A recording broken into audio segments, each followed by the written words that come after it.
1 साल बीत चुका था। ढोलकपुर वापस शांत था। गांव के लोग फिर से खुशी से जीने लगे थे।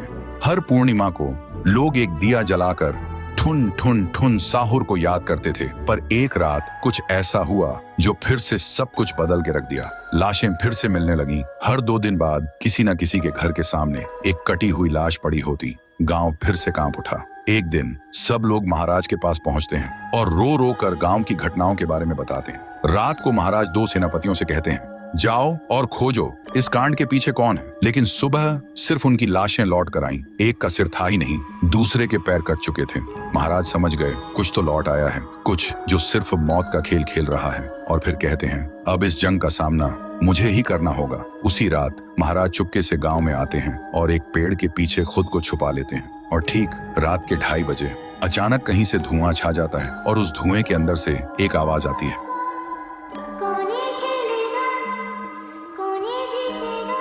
और फिर धुएं के बीच से निकलती है एक गुड़िया, गोल आंखें, एक बेजान सी मुस्कान, लेकिन चेहरा मौत का पैगाम।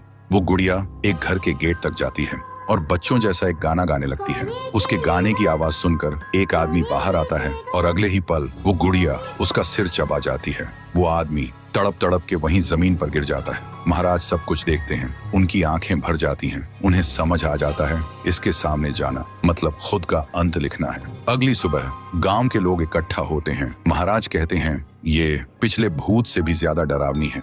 इसे सिर्फ वही हरा सकता है जो मौत को पहले ही हरा चुका है। और फिर एक पूर्णिमा की रात सब लोग दिया जलाकर पुकारते हैं, आप वापस आइए, आपके बिना ये गांव जिंदा तो है पर जीने जैसा नहीं। तभी एक आवाज गूंजती है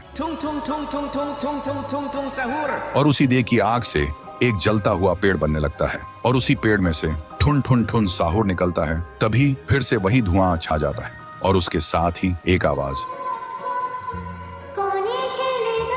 सब लोग घुटनों के बल गिर जाते हैं और कांपती आवाज में बोलते हैं, हमें बचाइए, वो आ गई है। ठुन ठुन ठुन साहुर एक जोरदार जंप करता है और सीधा उस धुएं में घुस जाता है और शुरू होती है एक आखिरी जंग। ठुन ठुन ठुन साहुर और गुड़िया की। जमीन कांपने लगती है, आसमान से बिजली गिरती है और जब धुआं हटता है तो दिखाई देता है गुड़िया बिखर चुकी थी। हाथ अलग, सिर अलग, पैर अलग। और तब से गांव में फिर से एक नई सुबह हुई। महाराज मुस्कुराए, गांव वाले जीने लगे और उस दिन के बाद ठुन ठुन ठुन साहुर सिर्फ एक भूत नहीं रहा, गांव का रक्षक बन गया। लेकिन उसी रात कुछ ऐसा हुआ जो किसी को भी पता नहीं चला। गुड़िया का सिर, हाथ, पैर अपने आप जुड़ने लगे थे और फिर वो वहां से चली गई। तो दोस्तों, अगर आप देखना चाहते हैं पीहू वर्सेस गुड़िया तो इस वीडियो को 1 लाख लाइक्स तक पहुंचा दो।